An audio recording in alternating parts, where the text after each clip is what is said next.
On the morning of February 15, 2025, the sun blazed down on the parking lot outside the Augusta City Courthouse in Georgia, where the temperature had already hit 78 degrees Fahrenheit by 8:45 a.m. Marcus Jackson, a 38-year-old African-American federal prosecutor, pulled his black Ford Explorer into an empty spot, his grip tight on the steering wheel. With 12 years of chasing down drug traffickers and organized crime under his belt, he was the type who showed up 15 minutes early and never let a single paper get out of place. But today he was pissed off, plain and simple. Marcus had to be here to fight a bullshit traffic fine, $450 for parking 10 minutes too long at a public lot 2 months back. He brought everything: receipts, photos of the damn broken parking meter, and even DMV paperwork. For him, it wasn't just about the money, it was about right and wrong. Growing up, he'd listened to his dad, a retired bus driver, talk about getting screwed with unfair fines just because of his skin color, and Marcus swore he'd never let anyone pull that crap on him. He stepped out of the car, straightening his tie over a sharp gray suit, sweat rolling down his forehead in Georgia's sticky heat. Glancing at his watch, 8:47 a.m., he let out a heavy sigh. Should have been at the office by now, he muttered, thinking about the big drug case waiting on his desk. A key witness had just been threatened, and he knew today wouldn't be smooth sailing.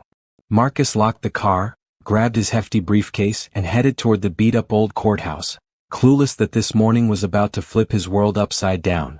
Marcus Jackson pushed through the heavy oak doors of the Augusta City Courthouse at exactly 8:55 a.m., the weight of his briefcase pulling at his shoulder as the stale smell of old paper and cheap coffee hit him like a wall.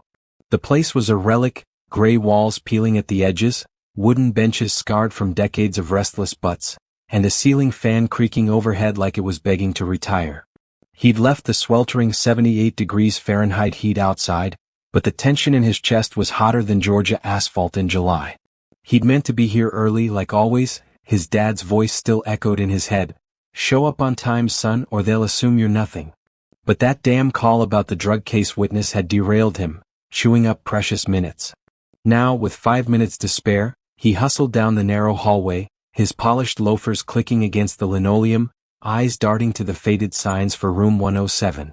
Inside, the courtroom buzzed with low murmurs, a mix of anxious folks clutching crumpled tickets and bored clerks shuffling stacks of yellowed files. Marcus slid into a seat near the back, checking his watch, 8:59 a.m., and exhaled. He'd made it. Up front, Judge Harold Grayson loomed behind the bench, a silver-haired giant with eyes like chipped flint, his reputation for running a tight ship preceding him like a storm cloud. Marcus had heard the whispers. Grayson didn't mess around, but fair? That was up for debate. The gavel cracked at 9 o'clock sharp and cases rolled out like clockwork, a parking ticket here, a late fee there, until 9:02, when Marcus's phone buzzed with a text from his paralegal. Witness is safe, but barely. Call me. He was halfway through a reply when the doors creaked open behind him, and Grayson's voice sliced through the room like a blade. Mr. Jackson. You think this court's a damn coffee shop you can stroll into whenever you feel like it? The judge's glare pinned Marcus to his seat as he stood, heart pounding. Your Honor, I apologize. I was delayed by an urgent federal case. A witness's life was at stake. His voice was steady, but inside he was boiling. Grayson smirked, leaning forward. Oh, I'm sure you're real important up in your federal tower, but down here in Augusta we respect time. You're fined $1,000 for contempt. Sit down or get out. The words landed like a sucker punch, and Marcus's jaw tightened as he sank back into his seat, the room spinning with a sudden, searing clarity. He scanned the courtroom, and that's when it hit him, hard. A white guy in a rumpled gray suit had slipped in at 9:05, muttering an excuse about traffic, and Grayson barely blinked, waving him forward with a grunt. A young white woman in ripped jeans sauntered in at 9:07, popping gum, and the judge didn't even glance up from his papers. Yet here Marcus was, a federal prosecutor with a damn good reason, slapped with a grand like he'd spat on the bench. His fists clenched, nails digging into his palms as the old stories from his dad flooded back. Fines for nothing, tickets for breathing, all because of the skin they wore. This wasn't just about being late. This was a game rigged from the jump, and Grayson was the dealer. Marcus's blood roared in his ears, a molten mix of rage and recognition. He wasn't just fighting a fine anymore, he was staring down a ghost he'd sworn to bury.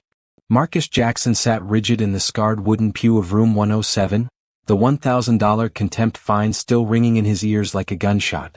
The Augusta City courthouse hummed around him, a low drone of nervous chatter and rustling papers.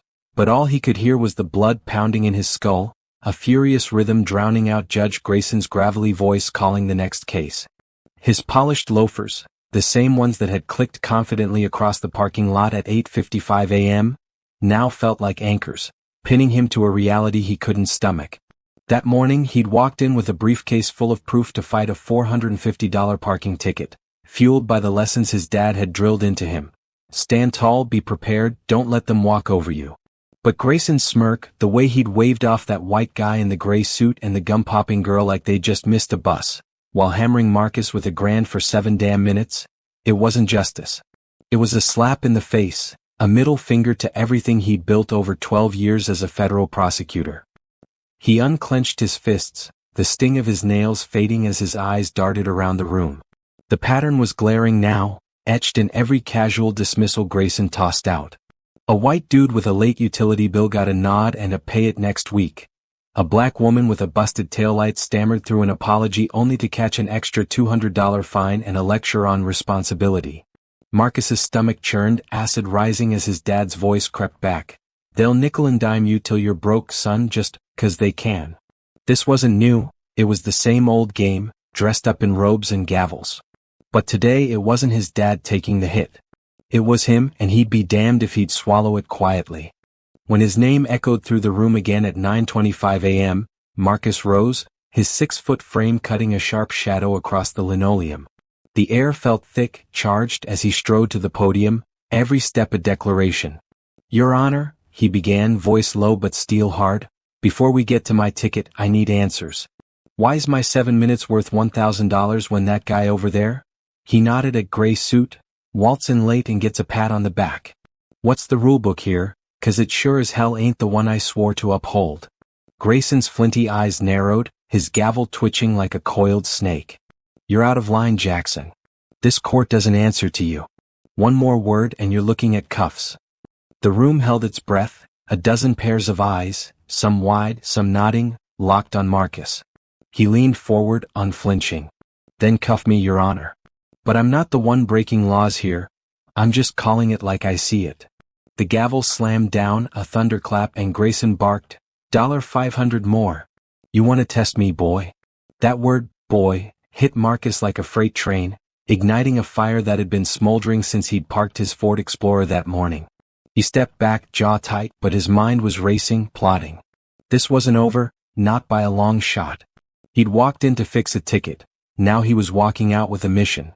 Grayson could keep his fines. Marcus was coming for the whole damn system. Dewey de la Don Van Koong 502 Cho Fan 4. Chow Treo, Doi Dao Truck Dien Va Bukengot, Du a Tren Don Y Doi Mat Voi Gong Kim Tsong Ly.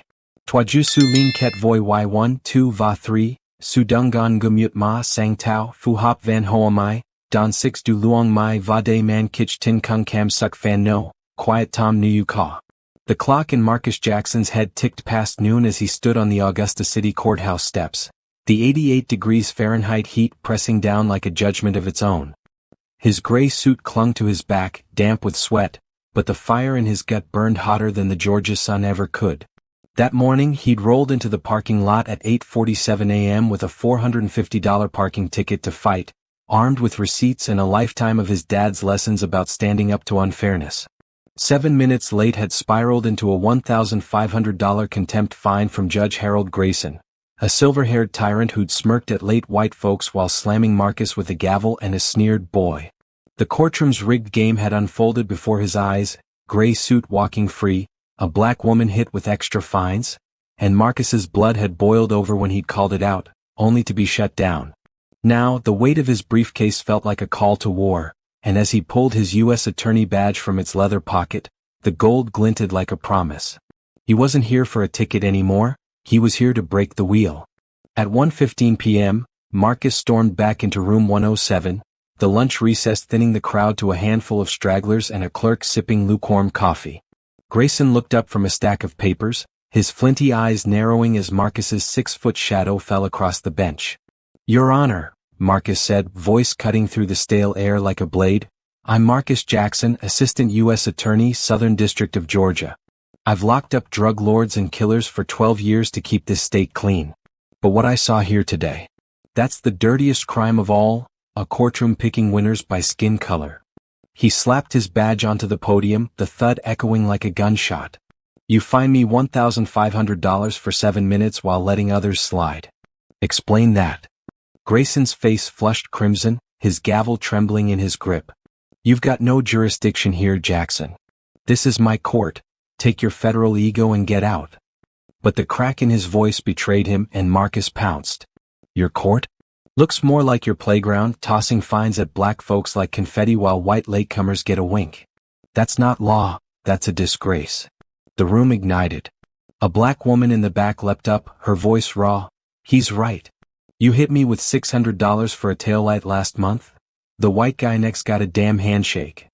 A gray-haired man nodded fiercely, fists balled, and even the clerk froze, coffee cup hovering midair. Grayson slammed his gavel, a desperate roar. "Order! You're all out of line." But the tide had turned. Marcus locked eyes with him, unflinching. "Cuff me if you want, but I'm reporting this, every biased dime, every smirk. This ends today." The judge's hands shook, his kingdom crumbling under the weight of a dozen accusing stares. Marcus turned, badge in hand, and walked out, the air crackling with a new truth. He'd lit the fuse and the explosion was coming. 2 weeks after Marcus Jackson's showdown in room 107, the Augusta City Courthouse felt like a different beast. That sweltering morning of February 15, 2025, when he'd parked his Ford Explorer at 8:47 a.m. to fight a $450 ticket, had spiraled into a reckoning. The $1,500 fine from Judge Grayson, the blatant favoritism Marcus had clocked, gray suit sliding by, a black woman's pleas ignored, and his fiery stand, badge in hand, had cracked the system wide open. Backed by a covert recording from his phone, legal in Georgia's one-party consent state, Marcus fired off a report to the U.S. Attorney's Office and the Georgia Judicial Review Board, detailing every skewed fine in Grayson's sneered boy. Witnesses poured in, a mechanic fined $700 for a cracked windshield, a white guy let off for the same, and the truth hit like a sledgehammer. By March 1st, Grayson was gone, his resignation a whimper on local news. "I regret any missteps." But Marcus's war wasn't about one man, it was about the rot underneath. The board's audit revealed black defendants paid 250% more in fines over 5 years, and the clerk's dusty ledger corroborated every word Marcus spoke that day at 1:15 p.m. Augusta's courts got a hard reset. Bias training rolled out, fines dropped 35% for minorities within months, and a new oversight crew, lawyers, locals, ex-defendants, kept watch. Marcus framed that $1,500 fine in his office, a trophy of the fight his dad's stories had prepped him for. At a law school talk, a kid asked, "How'd you do it?" Marcus grinned, called out the bullshit and didn't blink. Outside, the courthouse steps gleamed under a fresh 72 degrees Fahrenheit dawn, whispering change, not just for him, but for every soul who'd been nickel and dime too long. Marcus Jackson's battle in that Augusta courtroom teaches us that justice isn't a gift, it's a fight. One February morning in 2025, he turned a $450 ticket into a stand against systemic bias, proving that courage can topple even the oldest inequities. The lesson? Don't swallow unfairness just because it's dressed up as authority. When you see the games rigged, whether it's a fine, a job, or a chance denied, call it out. Loudly. Marcus didn't just grumble. He dug in, used his voice, and rallied others, showing that real change starts with one pissed-off soul who won't back down. The advice? Stand your ground, gather your proof, and don't let fear muzzle you. Silence is the system's best friend. Today, in a world still wrestling with bias, Marcus's story yells at us. Fight the small fights, 'cause they spark the big wins. Thank you for watching the video. Please comment with number 1 to let me know you have watched the whole video. Please like the video, subscribe to the channel and turn on the notification bell to always receive new videos as soon as possible.